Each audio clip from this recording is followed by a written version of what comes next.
When it comes to quality sleep, Ashley has you covered with top mattress brands at winning prices and with special financing options available. You can snooze now and pay later. Plus, your mattress purchase helps give the gift of better sleep to children in need and U.S. Special Operations Forces. Visit your local Ashley store or shop online today and make every snooze count. Financing is subject to credit approval. See store or ashley.com for details. Rosetta Stone is the language learning program with a lasting impact. I've been using their app to learn French, and it's not just about memorizing words, but actually having real conversations. And it's not just French. They offer 25 languages. Right now, Rosetta Stone has an awesome holiday deal, 50% off their lifetime membership. Every language, unlimited access forever. For anyone keen on diving deep into a new language, check out rosettastone.com. It's a game changer.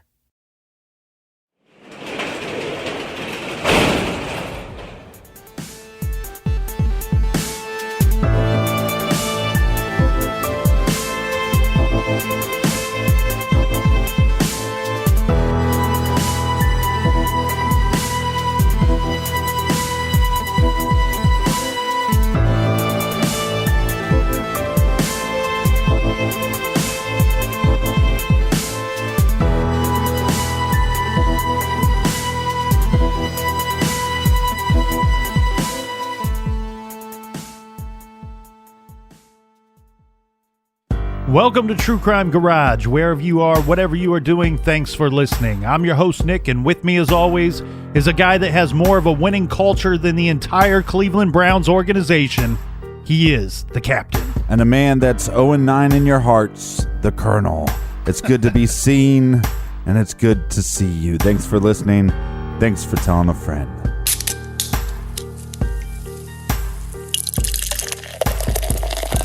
This week we are drinking Blue Mountain Brewery's classic lager by the good people at the Blue Mountain Brewery in Virginia, garage grade 4 out of 5 bottle caps.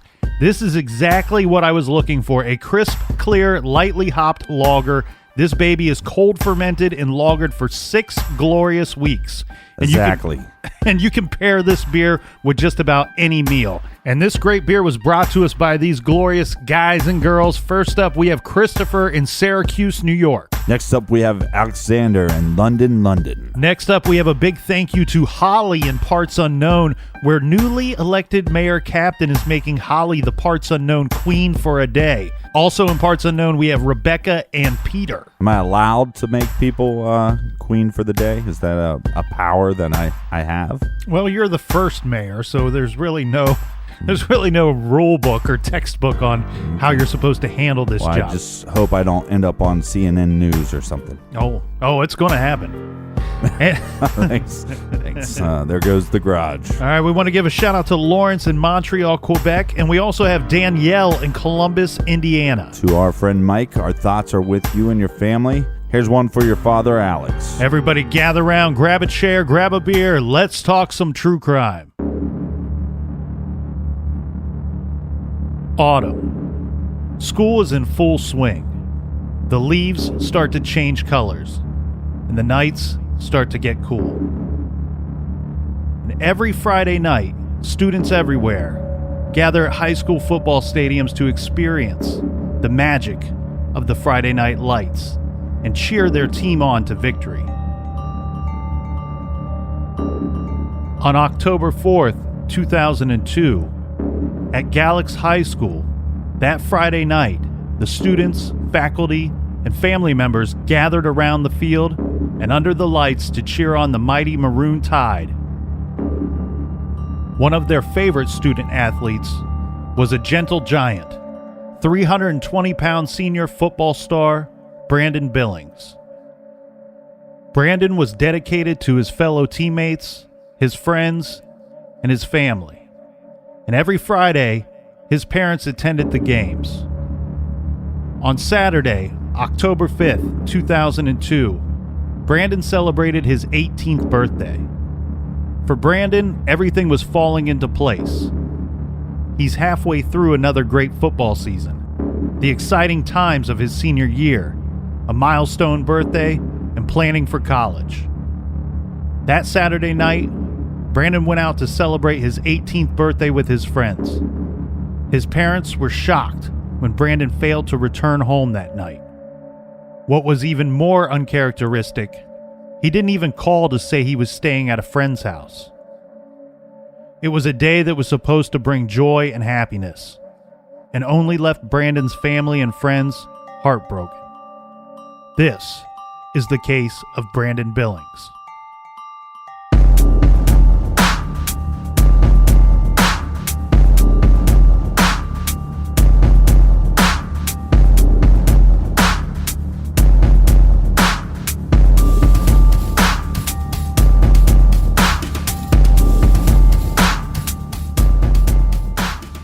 Kyle Brandon Billings was born October 5th, 1984. He lived with his mother and dad. This is Sherry and Kyle Billings, and his sister Angie in Virginia. We have two Kyles in our story, Captain. We have Kyle Billings, the father, and his son, Kyle Brandon Billings. Right, and that's why everybody calls the son Brandon Billings and not Kyle Brandon Billings. Mm-hmm. Now, our story starts in 2002.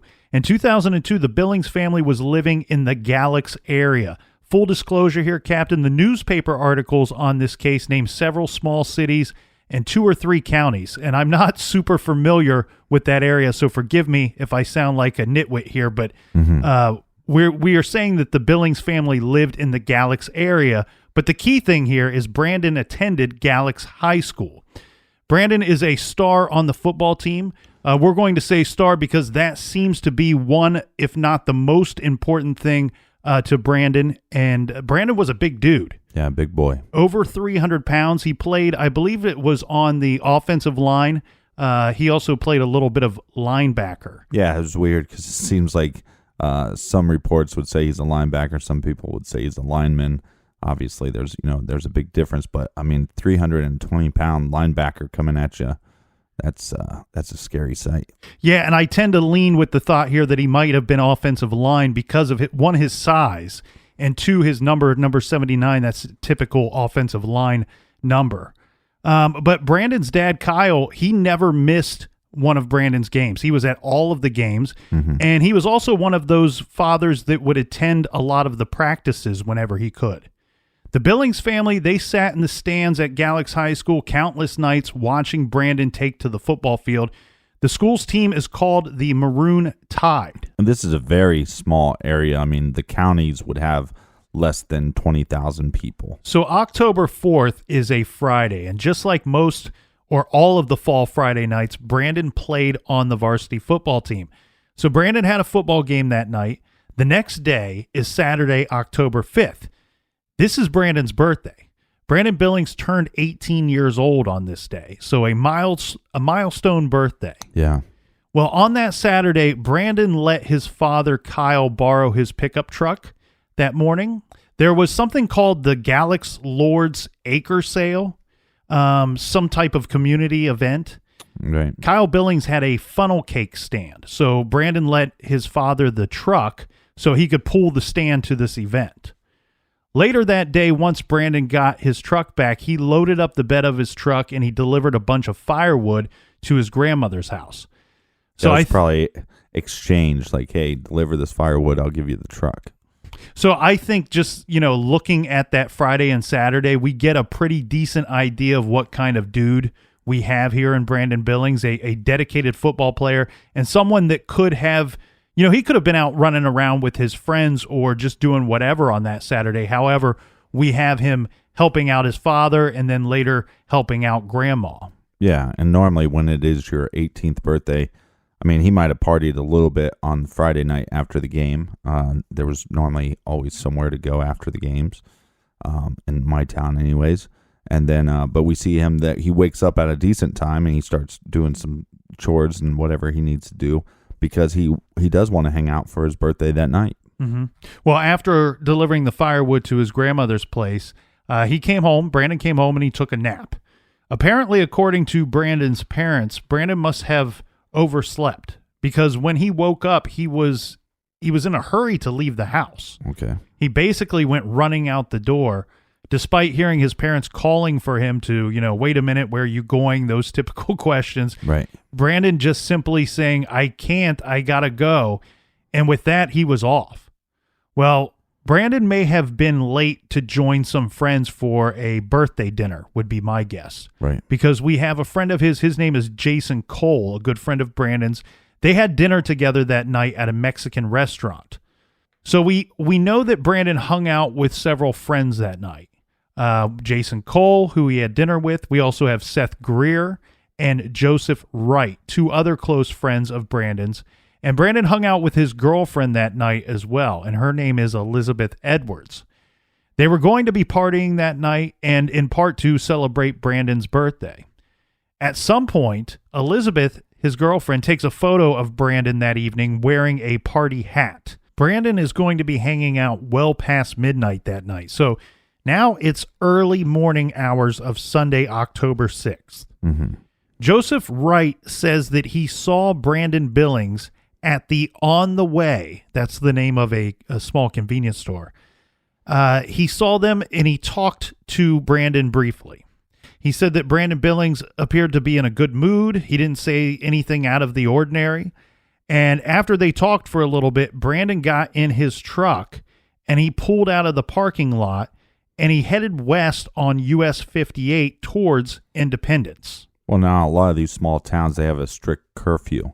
So normally the curfew for anybody under 18 is, I think, midnight. You can actually get pulled over and arrested for being out past curfew. But now, Brandon's an adult now. So maybe this is one of the reasons why he chose to, hey, I can stay past curfew. Mm-hmm. Well, the thing here is, like you said, Brandon is by himself, reportedly by himself, according to this Joseph Wright, who saw him at the On the Way convenience store. And this is 3:40 a.m. So this is very kind of out of the norm for Brandon. Yeah. And at this point, we kind of lose track of Brandon Billings. But there seems to be, like you said, some questionable things going on here. First, this seems late, right? Late at night for a young man that reportedly from both of his parents stated that he observed the curfew laws and he would call if he would be late or if plans were to change, right, and he was going to stay the night. But like you point out here, we have something interesting going on because this is the first night that he's 18. Who knows what's what has changed for him? Maybe he thinks, I don't have to call anymore. Well, I don't have to observe the curfew laws. How were your parents in high school? So I lived with my father when I turned 18, and he spoke with me, and he basically said this. He's like, look, you're 18 now. You can kind of come and go as you please. If you come in late at night, that's not going to bother me as long as you don't wake me up, right. As long as you're not rude about it. What about changing your plans, calling and changing your plans? Do you have to call? No, I didn't. I didn't have to call for that. Once I was 18. Now, when I was under 18, I was to kind of keep the parents involved in what I was doing and up to date. Yeah, because I was lucky I could call at any time and they would just, whatever I said was fine. Mm-hmm. Like they never question it. I remember one time I got hammered. And I shouldn't have been that drunk. And I remember calling my father and saying, I'm drunk. And I was real nervous, too, because it was 11 o'clock at night. And I was like, oh, God. But I felt like I got to call him because I'm not obviously coming home. Mm-hmm. And it was simply, I'm drunk. And he was like, okay, are their parents there? And I was like, no. And he goes, well, just don't leave. And then they hung up the phone. Never talked about it after that. That was it. Well, that's what's strange here, though, Captain, because Brandon's parents, they're concerned that he's not home, but maybe this just kind of slipped through the cracks. Maybe it didn't occur to them, hey, son's turning 18. Mm-hmm. This is a conversation that we need to have. Or maybe they expected him to be out a little bit later, and maybe they're already in bed. They're already asleep. Mm-hmm. So they don't even know that he's not back yet. But we should also point out that according to his friend, Joseph Wright, Brandon Billings didn't appear to be speaking or doing anything out of the norm. Well, and this is 2002, so I'm assuming that Brandon doesn't have a cell phone. Right. Especially because it's a small town, so even back then, it would have been odd for any of my friends to have a cell phone, maybe a pager or something. Well, and the other thing that I want to point out here is that according to this report by his friend, that Brandon would have most likely been heading in the opposite direction of his home. So it doesn't look like he was planning on returning home at 3:40 a.m. Now, on Sunday, October 6th, we have a man, this is Ricky Stewart. He's in his 30s. He's with his wife, Arlene. They are on the property of Larry Carrico, a property off of Rock House Lane.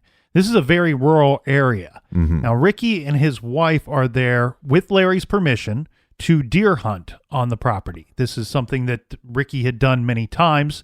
Now, Larry lives in a house at the top of the hill.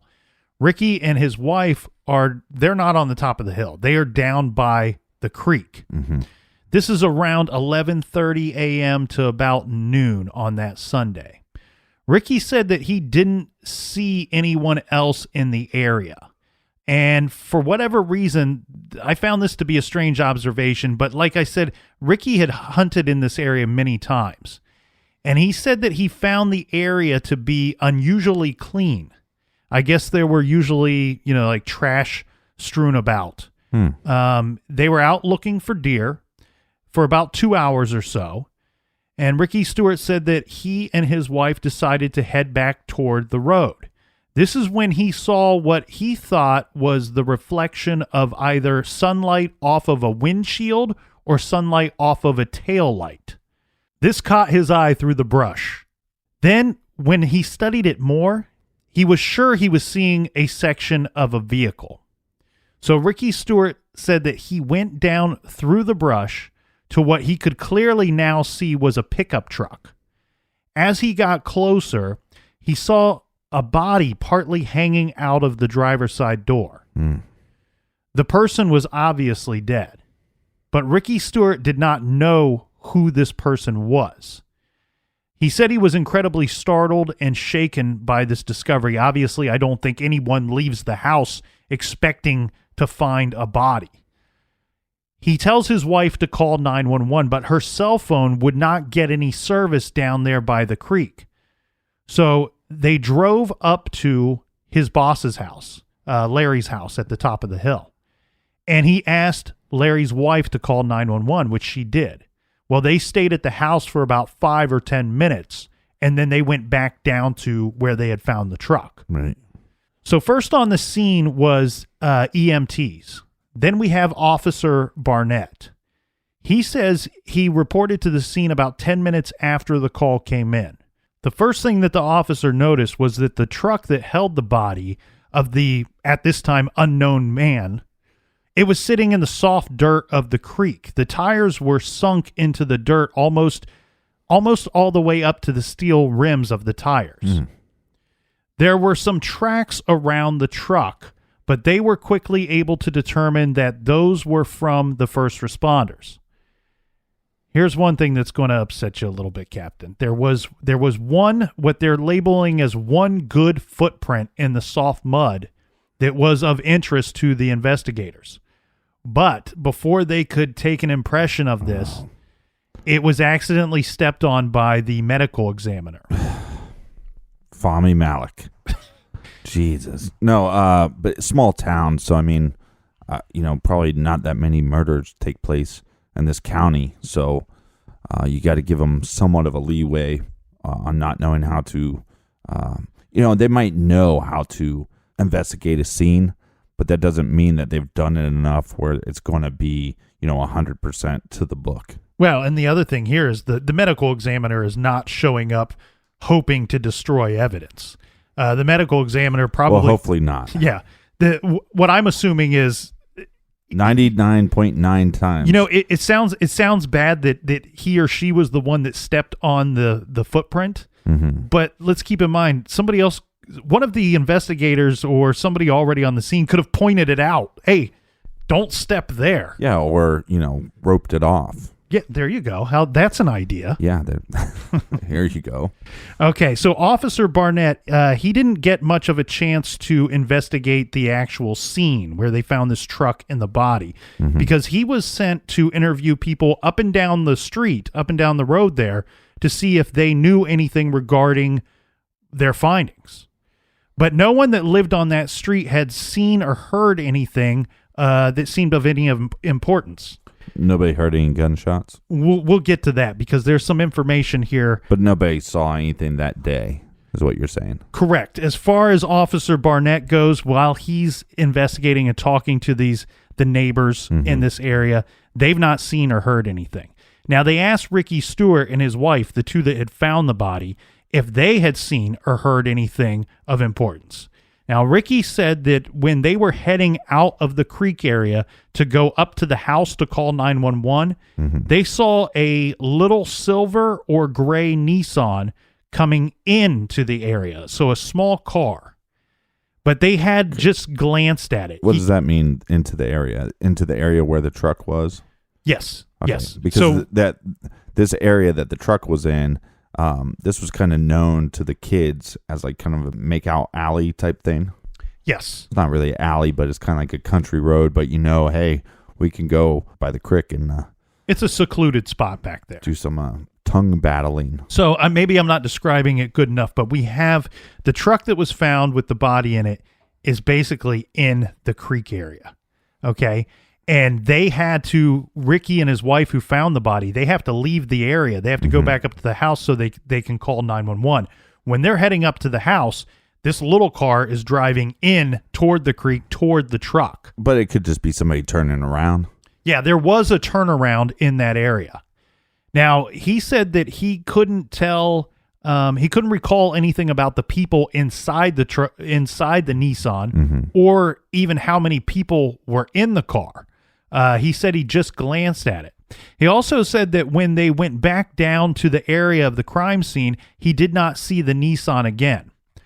But the sheriff's deputy's car was already there by this point. So Ricky Stewart told the officers that when he got closer to the truck that he had spotted, he could see the driver's side door was slightly open. The door wasn't open all of the way, just a little bit. Yeah, and he also said that driver was hanging out. He said that there was nothing in the way of the door. So it could have been opened all the way, but it had not. He said that the young man's body was partially outside of the truck on the driver's side. And Ricky actually went up and he checked the body for a pulse, but he said that there was none.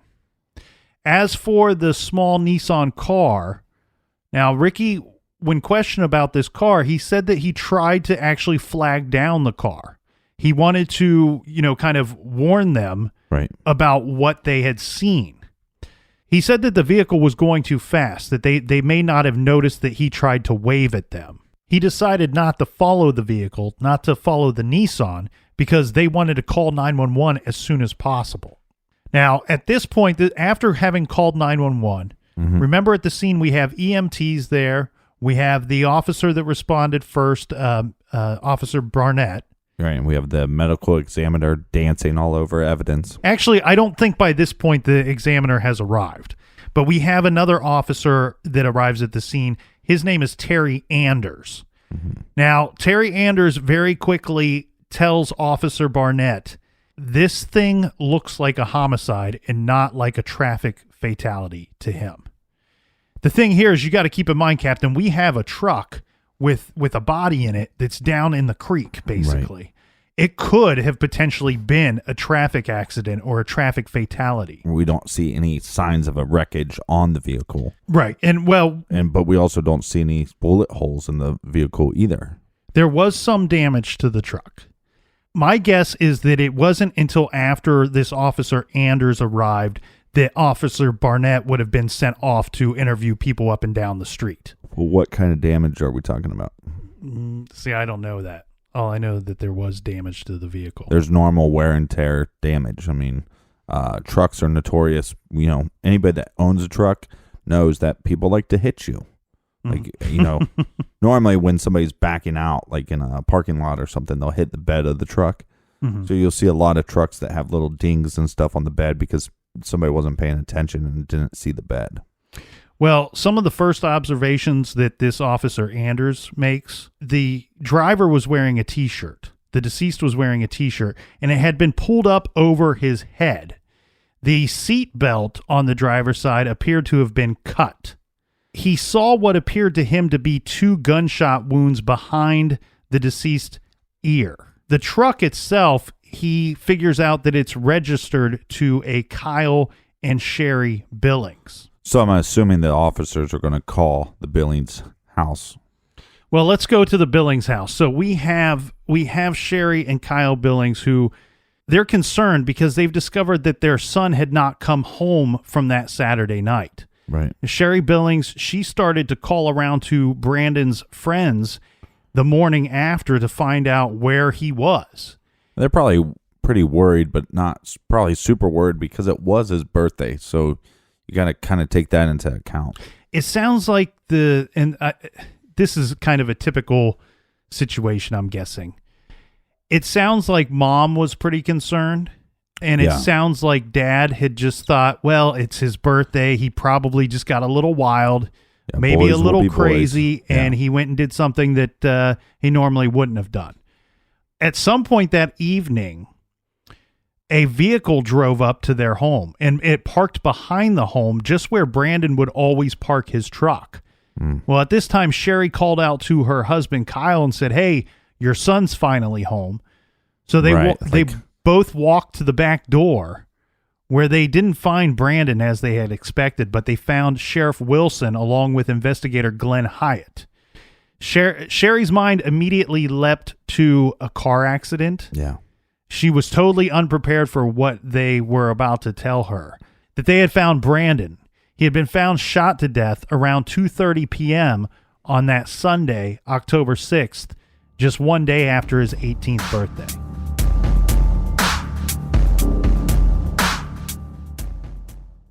This show is sponsored by BetterHelp. Do you look forward to the holidays? Maybe you struggle with seasonal blues. This time of year can be a lot, and it's natural to feel some sadness or even anxiety about it. But adding something new and positive to your life can counteract some of those feelings. Therapy can be a bright spot, something to look forward to make you feel grounded, and to give you the tools to manage everything going on. If you're thinking of starting therapy, give BetterHelp a try. It's entirely online, designed to be convenient, flexible, and suited to your schedule. Just fill out a brief questionnaire to get matched with a licensed therapist and switch therapists at any time for no additional charge. Find your bright spot this season with BetterHelp. Visit BetterHelp.com/garage today to get 10% off your first month. That's BetterHelp, HELP.com/garage. Rosetta Stone is the language learning program with a lasting impact. I've been using their app to learn French, and it's not just about memorizing words, but actually having real conversations. And it's not just French. They offer 25 languages. Right now, Rosetta Stone has an awesome holiday deal, 50% off their lifetime membership. Every language, unlimited access forever. For anyone keen on diving deep into a new language, check out rosettastone.com. It's a game changer. At Consumer Cellular, you get the same exact coverage as the largest carriers, but for up to half the cost. Same thing, up to half the cost. Up to half the cost for the same thing. 50% the money for 100% the same thing. I hope I'm making myself clear. Consumer Cellular. When freedom calls, we're here to answer. Call us at 1-888-FREEDOM. Half the cost savings based on cost of Consumer Cellular single-line 5GB data plan with unlimited talk and text compared to lowest cost single-line postpaid unlimited talk, text, and data plan offered by T-Mobile and Verizon May 2023.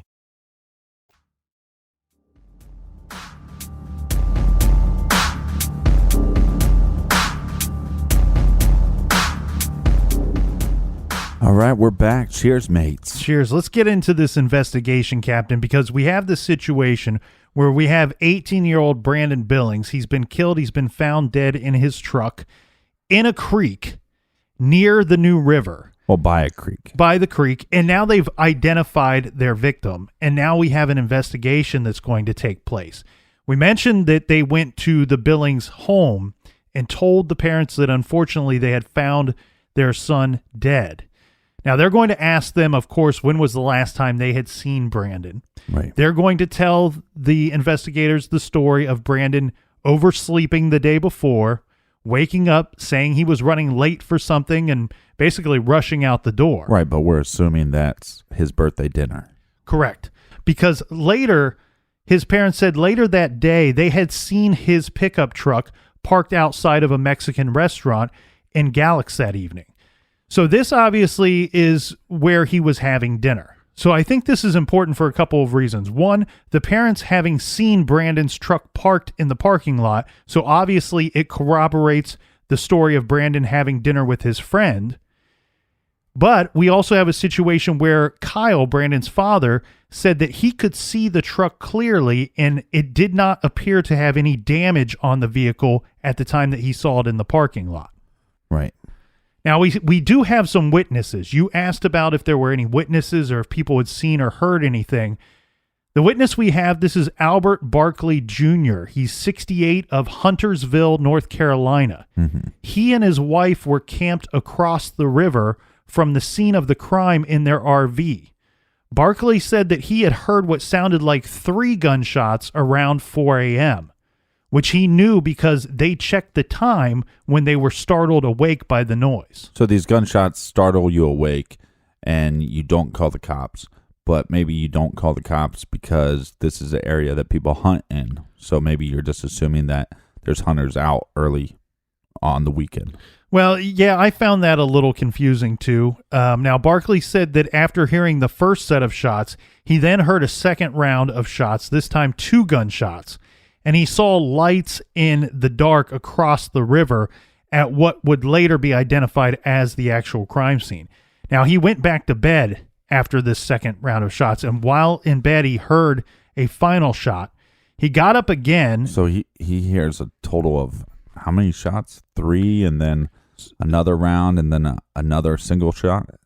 Correct. So by this point, he hears 3, then 2, then 1, according to his account. So a total of 6 shots. Yeah, and maybe you don't call the cops just because you hear the gunshots, but once you see the lights from a vehicle, I would assume at that point that you would call the cops. Yeah, he told them that he saw lights from what appeared to be a vehicle. They asked him if he could describe the vehicle. He said that all he could say is that he saw lights. He couldn't tell you what it was. He thought that it might be a truck, but he couldn't say for certain. Now, Albert Barkley and his wife, they said that later that morning they left to go visit some friends in the Elk Creek area. When they came back, by this time it was the afternoon, and by then they had already stumbled upon the crime scene. So the crime scene was being investigated at that point, and that's when he reported having heard these shots. In the wake of Brandon's death, the police pursued leads and interviewed more than 100 people looking for clues while they awaited for the autopsy report. Investigators met daily to discuss their findings, stating that we answered all the tips that were coming in at the time. Anytime anyone calls, they went out and checked out the tip. Meanwhile, friends and family began raising money for the funeral. Turkey Knob Church, where Sherry Billings was a member, held a bake sale to raise money. Family friend Sherry Bear began another fund drive, setting up donation jars at businesses to collect money. Her daughter, Holly, was a classmate of Brandon's at Galax High School. The Delps Studio, this is one of those photo studios, donated a 16 by 20 portrait of Brandon to the Billings family, and the owner provided photos of Brandon to all members of the Galax football team and the senior class. Let's get into some of the evidence, Captain. So, Brandon Billings was found shot to death from multiple gunshots, but his truck had no bullet damage. Right. The truck was in a small creek near the New River on Rock House Road off of Patton Mill Road. By a creek. Because we keep saying in a creek, but it was just by the creek. Well, I actually think that both descriptions might be correct, just depending on who's giving it. And that sounds can't be both correct. Yes, I think they can. It sounds confusing, but this is a confusing crime scene. And actually the way that it's described in the newspaper accounts doesn't help to clear much up in my mind. Right. Here's what I can gather. Okay, so we know that the tires were found in what's reported as the soft mud or soft dirt near the creek. Yeah, see, I wonder if it's like a service road that you have to go down. And that, because like I said, I mean, this was kind of known as like a make-out area for the local kids, or like the high school kids would, you don't have a place to go make out at your parents' house or whatever, so you go to these service roads. And that's kind of what I'm envisioning in my head, because I know in my town we had a couple service roads that people would, go do naughty stuff there. Well, my parents always made sure that they had a special spot at our house for children to make out. Now, so sounds so bad. The way that it sounds to me, Captain, is okay. So we know the truck was off the road. Right. It was in the dirt or mud, however you want to describe it. Where some people may say to be in the creek, you have to physically be in the water. Right. It wasn't in the water. However, it may have been damn near close to it. Where others might describe that as, well, the truck was found in the creek. Mm-hmm. So I think that's the reason for the confusion, and I think that maybe. We can use some of this autopsy that the police are waiting on to help clear up some of these questions that you and I have. So, as you had said, this was a favorite party location for the local teens. Oh, party location also. That's what the locals refer to it as, party location. Now, the police state that they didn't know whether the vehicle had wrecked before or after Brandon was shot. Okay, so just to be clear, because I wasn't clear before, there was definitely some sign of wreckage. There was some sign of wreckage to the vehicle. There was no bullet damage found on the truck itself. I'm unclear as to what the wreckage damage was on the truck. Right, this was a tough case. I mean, there was a lot that was not clear. But we do know that it was wrecked because the police outwardly say we don't know if the wreck occurred before or after he was shot, because he could have been in the driver's seat, the vehicle in drive, you get shot, and then you let your foot hit the pedal and take off, or you let up off of the brake and the vehicle heads down towards the creek. Right. All these things are possible. The police also said that there is no evidence that Brandon was abducted or forced to drive to Rock House Road. Okay. They said that... yeah, because the big question here, you got to start with, why was Brandon out that late? Right. What the heck was he doing? And he was by himself. Like, I could understand if he was with his girlfriend or with some buddies. That would make sense to me. But it sounds to me like he's driving away from his home, right, and he's by himself. Yeah, he's heading somewhere. Where is he heading to? And this is not a kid that was reported to have any misdealings. It said, all of his family and friends basically said he was a gentle giant. He was the kind of dude that if he saw trouble, he would just turn and walk away. And I'm not trying to throw shade, but you see this happen a lot of times in cases where somebody is tragically murdered and they were an angel in the community and they were the perfect person. And then sometimes if you do some digging that you find out not so much. In this case, though, there's no wavering on this. This guy was, basically a big teddy bear. Well, and it's not just his parents saying that he was an awesome guy. It's his friends as well. His contemporaries are saying he didn't do drugs. And he did party a little bit. They said he would attend parties and he probably, I'm guessing, would consume a little alcohol at these parties. Mm-hmm. But what the friends had said was, he was the type of dude that only went to the parties to be with his friends. He wasn't like the wild guy that was leading the party or showing up with bottles of booze. Right. He wasn't that guy.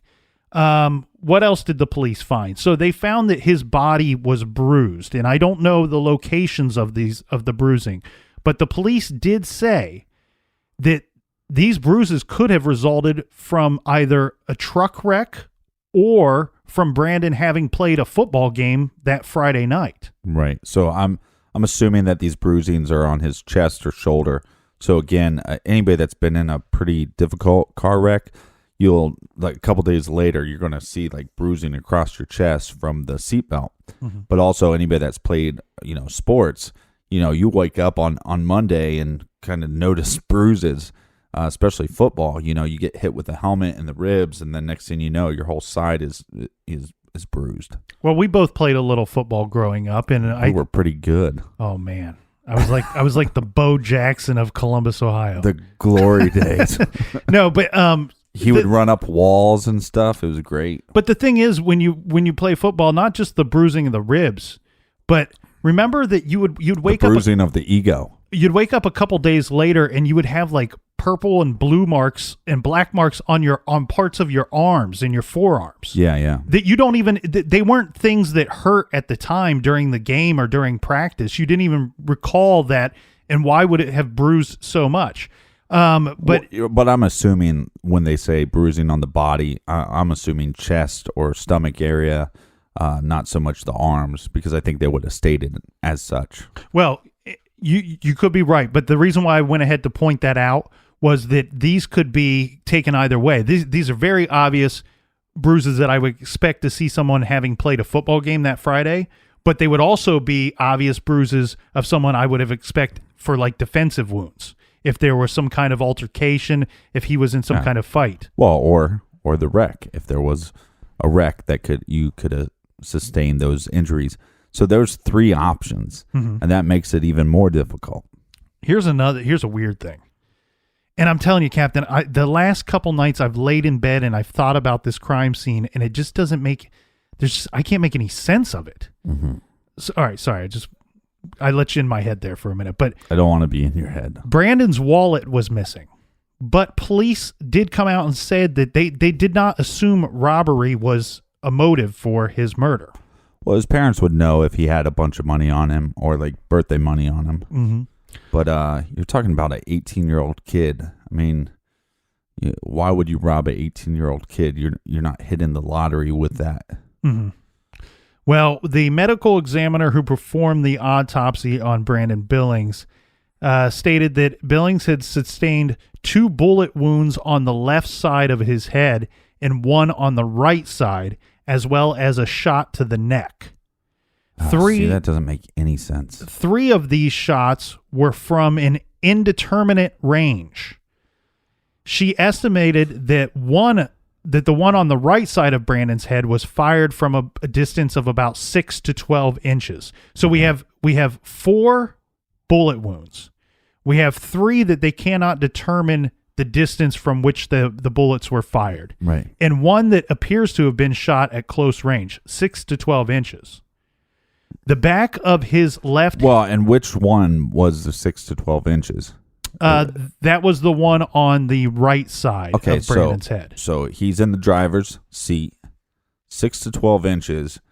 You either have a pretty long arm, because this is a Ford Ranger, so it's not a huge truck. So you could actually reach in with your arm and shoot somebody and be 6 to 12 inches away. You could reach in through the passenger side window. Right. So then my question would be, is that window, was it open or shut? And determined on how much his face was turned, his head was turned, the shot could have come from the driver's side window, or, remember, he was found partially outside of the vehicle door. Right. And him being partially outside of the vehicle door may explain why there was no bullet damage to the truck. That's the problem I have here. I look at this crime scene and I go through the autopsy, and we got plenty more to get to here. I can't determine if he was in or outside of the truck at the time that the shots took place. Yeah, because he could have been shot by, an individual or 2 individuals, and they place him back into the truck or half back into the truck. Mm-hmm. You know what I mean? He could have been standing by his truck when this attack takes place, and he's a big boy. Yeah. And maybe that is one of the reasons why he only got half back into the truck. Mm-hmm. You know what I mean? Because he was such a big boy. The back of his left hand had gunpowder grains on it. So this suggesting that his hand was possibly up when he was shot, maybe kind of trying to defend himself. Okay, so... Or shield himself in some way. Just to throw this out there and tell me if I'm ludicrous. Okay, so he has gunpowder residue on his hand. Mm-hmm. Did they do any testing to see if he fired anything? It's actually described as gunpowder grains, which I don't know if that's different than gunpowder residue, but I'm guessing that it is because it's described as such. We should call our buddy Austin. He would have told us. Yeah, so my guess is that they seem pretty certain, the medical examiner, she seems pretty certain that this would have been him kind of shielding his face or his head from possibly somebody approaching him with a gun. Now, she surmised that Billings was first shot on his left side, and the neck wound was probably the last. And that one was coming from his right side. Well, here's what they state. They state that his head was probably in a downward position when he was shot in the neck. And the medical examiner believes that the first shot that hit him was one of the shots on the left side of Brandon's head. So if anybody close to Brandon out there, if you're listening, you might want to tune this out for just the next couple of minutes here, because I kind of want to clear this up the way that it sounds like the medical examiner understands this to have gone down. So she states that one of the first shots would have been those two shots to the left side of his head, which we already know is from an indeterminate range. So we don't know the distance of where those were fired from. But then we have the next shot would be the one to the right side of his head, which is estimated to be from a distance from 6 to 12 inches. Right. And then the final shot would be that of the one that hit him in the neck while his head was down. So the way that I'm guessing that this goes down, according to the way that she has kind of figured this out and pieced it together, all these shots came from the same gun. So it sounds like he was probably fired upon twice. The gunman then approached him to get closer to hit him from that 6 to 12 inches range. I'm guessing at that point is when he probably put up his hand and received those gunpowder grains to the hand. When that close range shot hit him, he may have been dead before he was even hit that fourth time, or in the process of that.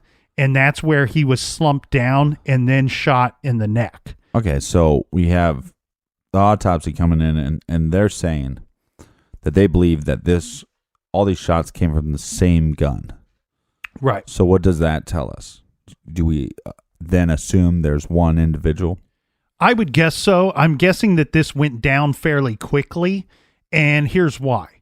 We know that he was reported to have been leaving the On Your Way convenience store at 3:40, and that's not just the his friend saying he left at 3:40. We have surveillance footage of him leaving at 3:40. What did he buy there? That I don't know. They didn't give the particulars of that in this statement. Right, because he's not old enough to buy booze, so. Yeah, and the thing too is, sometimes they call these things convenience stores. And, different parts of the country seem to call things different things, where here, like, we might say somebody may have stopped at a convenience store, but you and I know if there's a gas pump in front of that convenience store, it's a gas station to you and I. We don't care how big the store is inside and how many things they sell. We would always refer to that as a gas station. Right. So is it possible that he filled up some gas? Is it possible he just stopped in there to get something to drink? That I don't know, but we do know he left at 3:40. What we also know is that these shots were first heard by the guy that was camping with his wife in the RV at 4:00. Right, so a 30-minute window. 20-minute window. What? So, oh, yeah, 3:40, sorry. Yeah, and you can't feed me beer and expect me to do math. Well, and the I don't have this right on me right now. We'll get to it later because I know it's in the notes somewhere. But the drive time, this would not have left a whole lot of time for something to go down. So whenever he arrived at this location, he was shot fairly quickly after arriving at this location. So, okay, a couple questions that I have and that we have so far is where was he heading? Why was he out that late? Was there more than one individual? Was he in the truck or out of the truck? And why did he pull off that road? Mm-hmm. And then I guess the other question is, was the damage before the attack or was it after the attack? The damage to the vehicle? Yeah. Yeah, and that's one thing that the police seem to really be focusing in on because they questioned the medical examiner quite a bit about this. They wanted to know that would he have lost consciousness after the first shot or the first two shots? They're trying to determine if he crashed the truck before or after he was shot. Mm-hmm. The medical examiner could not necessarily clear that up for the detectives. She simply reported that he most likely would have lost consciousness. He would not have been able to be alert or to do anything with purpose. And what she's stating there is he could have been operating the vehicle in some form, some fashion after having been shot, but he would not have been doing it with any purpose or he would not have been alert doing this. Meaning, like we said earlier, his foot could have just simply came off the brake or went to the gas pedal and he moved the vehicle after being shot, after attack. Well, I wonder if the vehicle was found in park or not. That's a good question. That's a really good question. Something that they left out of the report. The pathologist also found that Billings had suffered blunt force trauma and a laceration to the face, stating that he struck an object or an object struck him. Okay. Again, you wonder, because we don't know what the injury is. Is this possibly an injury that could have taken place during a game? Mm-hmm. I'm guessing I'm guessing not, but no. This to me sounds like something that happened that night. That either and probably during this attack or the result of the truck wrecking. Right. I failed to mention this earlier, but when they were going through the crime scene, after the police had been there for some time, remember the homeowner, the Larry who had let the people hunt on his property? Uh-huh. Him and his sons eventually came down to the crime scene at some point, and one of his sons noticed that there was a rock that had what appeared to have been blood on it. And they cleared this up in the lab test in the autopsy reports. It was actually blood that was on that rock, and the rock is reported to have been found about 100 feet from where the truck came to rest. Okay. So we should point out that the medical examiner is not a blood spatter expert, but she stated it was possible that 1 or 2 wounds may have occurred at the location of the rock. The blood on the rock was later identified as that of Brandon's. Right, or the rock was a weapon. Mm-hmm. I mean, he got smashed in the face with something. They also found a cigarette butt in the area. This was found at the scene. This had Ricky Stewart's DNA on it.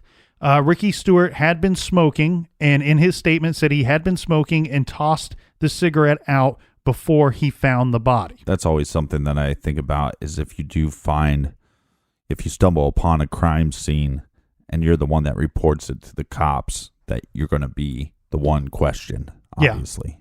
Yeah, and I can't remember. There is a certain percentage that comes with that people having reported finding a body are actually the one that put it there. Right. But how about this, Ricky Stewart? Don't litter, buddy. Yeah. Yep. All right. Don't throw your cigarette butts in the woods, and you can prevent forest fires there, Ricky Stewart. Yeah, and how about your buddy is nice enough to let you hunt on his property, and you're out there flicking your cigarette butts all over the place. Litter bug. Yeah, Just, I'm gonna make a call to Larry. We're gonna shut this Ricky guy down. Yes, tell him, hey, yeah, and you notice. Remember when he was saying, "I noticed it looked very clean." That's because you haven't been on the property littering everything. That's exactly littering everywhere. You litter bug. 5 days after Brandon's body was discovered, a fisherman putting a boat in the New River. This is near the crime scene. He looked down and he spotted 2 items in the water. All right, there are almost always these strange stories and coincidences in these cases that just make you scratch your head, and this is one of them. You know, I'm scratching my head. I read this report and it really screwed me up, and I had to do some really interestingly boring fact checking here. How can it be interesting and boring? Well, it was tedious, my friend, because listen to this. Okay. It's something that really doesn't matter at the end of the day, but well, thanks for wasting everybody's time. Well, it kind of matters, but let me tell you this. Okay, just tell us what the situation is. The fisherman that spotted these items in the New River, his name, are you ready for this? Yeah, is Ricky Stewart. What? Yeah, Ricky Stewart. This is Ricky Eugene Stewart. Ricky Ricky, as compared to our other Ricky Stewart, which is Rikki. Okay. So 2 completely different Ricky Stewarts are involved in the same. So that you get now why the fact checking was pretty boring on that one. Yeah, but was Ricky Stewart like some kind of race car driver? Like he's like a famous guy in there. Like back in the day, and then like a bunch of people named their kids after. Way to put me on the put me on the spot here to name. I think race I'm car wrong. drivers. I think I know there was a Jimmy Stewart. There you go. Anyway, so the items that Ricky Stewart found in the water 5 days after Brandon's body was found, well, it was Brandon Billings' driver's license and a credit card. Okay. So he decides to place these items on the front of his boat, and he continued to fish for about 15 minutes or so while he was trying to figure out what he should do. Yeah, stop fishing. He decided that he was going to get the boat out of the water, and he was going to call in the evidence that he had found. Well, when he's exiting the water, he ends up finding another item, and this is Brandon's maroon Tide ID card from his high school. Yeah. So Ricky Stewart drove up the hill to get a cellular signal and called his brother, who in turn called the police. I'm surprised with these counties being such a small county, and it's also, like I said, this is time I'm familiar with. Most of my friends and most people I knew didn't have a cell phone, so there's a lot of cell phones in this case. So the officers having this information and this new evidence, they went the next day to where these items were recovered. Yeah. And they were searching the area, and they ended up finding Brandon's wallet in the river. It stated that it was found quite a ways away from the crime scene, but not in a direction that it would have been carried by the river itself. Right. They also used metal detectors to search part of the New River for a gun or other evidence, but did not find a gun or any other evidence. I'm assuming there was no money in the wallet. Yeah, I don't think there was anything in the wallet. There was nothing reported as having been in the wallet. So it almost looks like somebody had the wallet, pulled out the ID cards and threw them, and then threw the wallet. So they probably weren't thrown together. Right. Somebody was going through it. Somebody took the time to go through the wallet, discard these items. It sounds to me like they threw them all out roughly in about the same place in the same location. But this shows us we have somebody who is discarding evidence. How did they get that wallet? They must have pulled it from either his truck or from his pant pocket after having shot him. And now they're a ways away, quote unquote, a ways away from the crime scene, and they're disposing of evidence. And I'm sure some people are scratching their heads. You and I had this conversation off of, in the garage when the mics were not turned on. I have surveillance on you at all times. But people probably scratching their heads wondering, okay, this fisherman finds the ID, the driver's license of a guy that is known to have been killed in the area. And then he gets in the boat and he goes fishing for a few minutes while he decides what to do. Fish on, man. Fish on. Well, I actually don't find any problem with that. I think that look, it's not ideal, right? You would think that even in that situation, all of us would immediately rush to call the authorities. He then calls his brother instead, and then brother calls the authorities. I don't find anything wrong with that, just because I think some people get scared. I think some people they stumble across something they didn't expect to find. Yeah. And it startles them. It unnerves you a bit, and you don't think clearly for a few minutes. Well, it's probably the reason he called his brother first to go, "Hey, I found this. What should I do?" Right. Just to get some confidence. Yeah, I don't know what to do here, bro. Tell me what to do. Now, the other thing, I'm actually happy that he waited a few minutes, just because he ends up finding more evidence when he's exiting the water. So who knows, had he not found that, if he would have chose to do differently. The Brandon's funeral was one of the largest ever accommodated at the local funeral home in Independence, with an estimated 1,200 people attending. For Christmas that year, the family received a headstone that they placed at their son's grave. Yeah. This was a gray granite in the shape of a football. Mm-hmm. The Twin County Crime Stoppers, this is unfortunate, The Twin County Crime Stoppers did not have enough funds on hand to pay a $1,000 reward to offer a reward for information in the case. But not a lot of crimes in this area. Right. So, I mean, it is a shame, though. They appealed to the county board. Well, but here's what's more sad is why we need to put a dollar amount on, doing the right thing. Mm-hmm. If you have information on somebody's death, you come forward. And if you don't, then I just question your morals in general or your character. Yeah. They appealed to the county board for money for a reward. The board decided against using public funds for a reward, and they kind of threw it back at the public to make donations. And that's why it's so important. We mentioned some of the donations and the fundraising earlier, but Friends planned a benefit for the reward fund.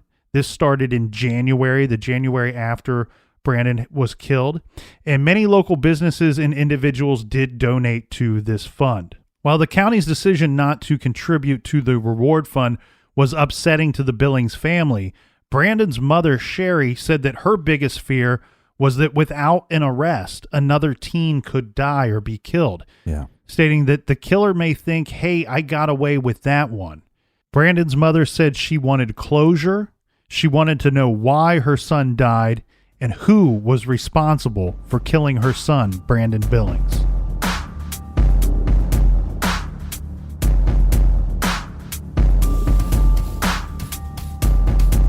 All right, a lot more to get to in part 2 of the case of Brandon Billings. And we teamed up with some awesome guys over AMN Clothing. They helped us out and made some really cool t-shirts. These guys are real artists with great designs. And you can check those out at their website. What is their website? That's amnclothing.com, or you could go to truecrimegarage.com and click on the store page. They'll be available for a limited time, a limited number, so you want to get them now. And they come in multiple colors, but I think everybody will really dig the logo. All right. Thank you, Captain. And thank you to everybody out there for listening and for telling a friend and for the 5-star reviews. We will see you back here tomorrow. Bring your butt back to the garage. Until then, be good, be kind, and don't litter. Yeah, Ricky Stewart.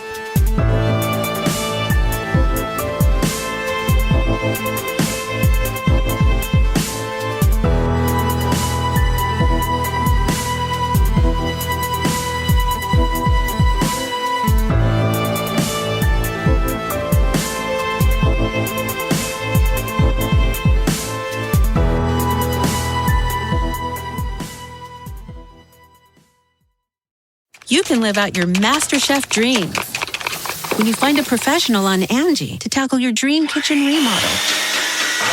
Connect with skilled professionals to get all your home projects done well. Visit Angie.com. You can do this when you Angie that.